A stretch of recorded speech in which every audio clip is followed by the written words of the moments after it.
Hi, I'm Christy Alosio, and I'm a therapist here at Family Tree Counseling. And today I want to talk about relationship addiction.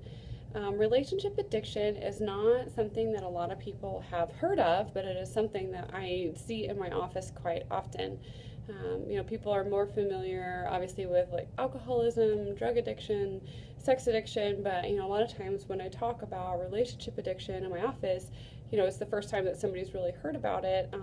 They don't, know exactly what it is. So I wanted to talk to you about it today, so you can kind of evaluate: do I have a love addiction problem? Is there something going on with me that I need to get some help with in regards to this? So what does relationship addiction look like?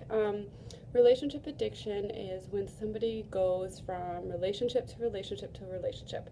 And that's just kind of one component of it. So, somebody that's been married 4 times, 5 times, somebody that is getting a divorce and gets into a new relationship before that divorce is even final, and then that relationship ends and they're already in another relationship, a week or two later. Somebody that doesn't have any sort of length of time in between relationships can definitely have an issue with relationship addiction.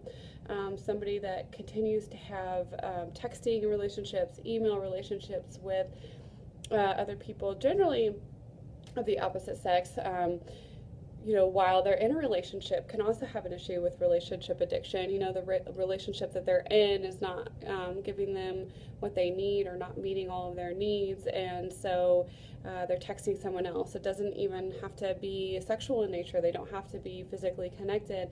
They don't even have to kiss, but they're getting a lot of their needs met. They're getting fulfillment just from having a texting relationship. And when I say texting relationship, that's not having somebody that you're texting here and there. It's a constant kind of connection that they have. For some people, again, it doesn't necessarily have to be physical. It could be somebody in another country. It doesn't have to be something right here. It just, I have somebody, I have a backup, I have somebody there for me, that I don't need to be alone, or I don't want to be alone. That's part of the relationship addiction. So, again, if you have a problem being single, you can't get out of a relationship and have a little bit of a period, or you're in a relationship and you can't stop having connections with other people of the opposite sex. Those are kind of all red flags to me that would say, maybe there's an issue with relationship addiction going on there. So what is relationship addiction? Again, people know about alcoholism and drug addiction, and those are some things that are easy to see, but relationship addiction isn't always so easy to see. But relationship addiction is about being addicted to enmeshment. And enmeshment, if you can see my lovely diagram, is two people that are too close together, where there's no space. They actually kind of share part of each other there in the middle.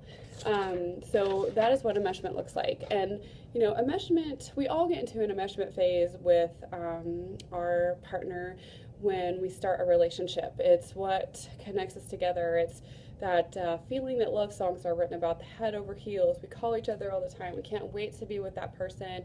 We don't want to be apart from that person. Everything feels wonderful. Everybody's kind of on their best behavior type. That is enmeshment. And for relationship addiction, it's somebody that is addicted to that feeling. And it is very addictive. It is like crack. It is like heroin. It's something that once somebody gets it, it's like hard to break free. They just can't get enough. They want it, they want it, they want it.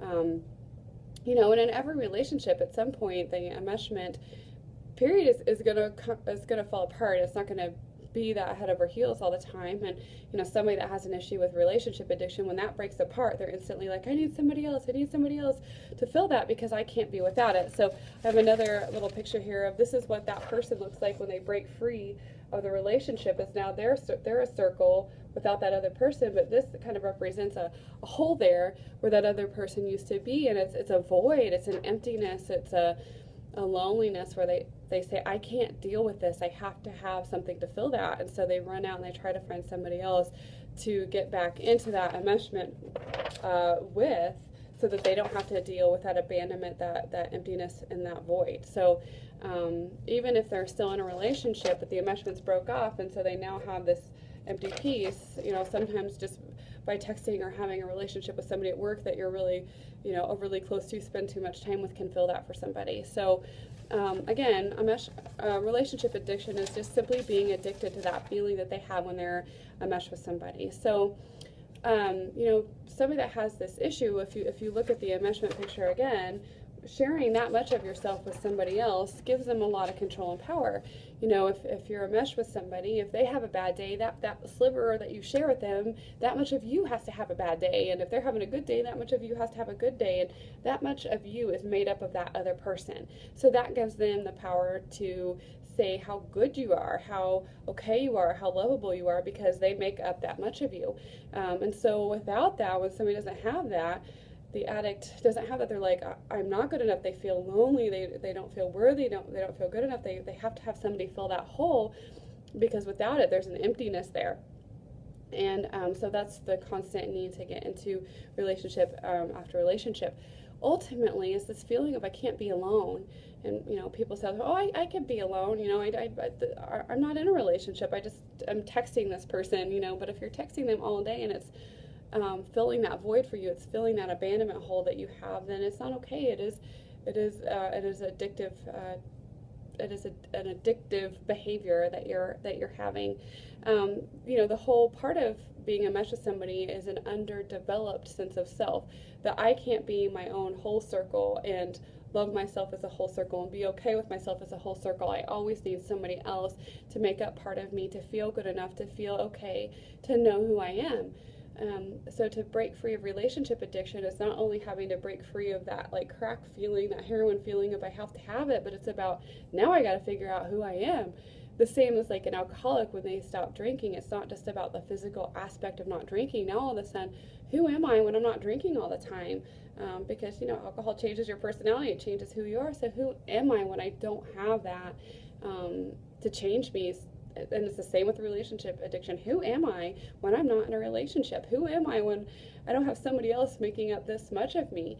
And when you're enmeshed with somebody and you have that, you do give away a lot of your power. You give away a lot of your control to say, you get to decide this much of me and how okay I am and how good I am. And that's a dangerous place to be, because no one is going to take care of that perfectly, and it's always going to hurt at some point, and they're always going to let you down. Where if you have your own circle and you're closely connected with another circle, then even when they're having a bad day and they're not perfect, it doesn't get to decide how good of a person or how okay you are. So that's kind of an overview of what relationship addiction is. So when you're a relationship addict, what do you do with that? Well, first of all, you got to come to therapy. You got to figure out it's a self-discovery of where does this come from. I tell people all the time in my offices, I'm like, if I drive home from here and my car breaks down on the way home, it's not like I can just stop and get out and go to the car parts store and get what I need. I got to pop the hood. I got to figure out what's wrong before I can fix it. And that's what therapy is you need to come in here, we need to pop the hood, we got to figure out where is this void coming from in the first place? Why do you have it? So if we can figure that out, then you won't have the need to go fill it with other people all the time. How do you fill it for yourself? How do you take care of yourself to where you don't always feel like you need somebody else to do that? How are you okay alone, and how do you love your life and what it looks like when you're alone? So come in here in the self-discovery part, and unfortunately there's not a 12-step program for relationship addicts. So we have group therapy here that can be helpful. It's not exactly the 12-step program, but it's a room full of supportive people that can kind of help you through your addiction.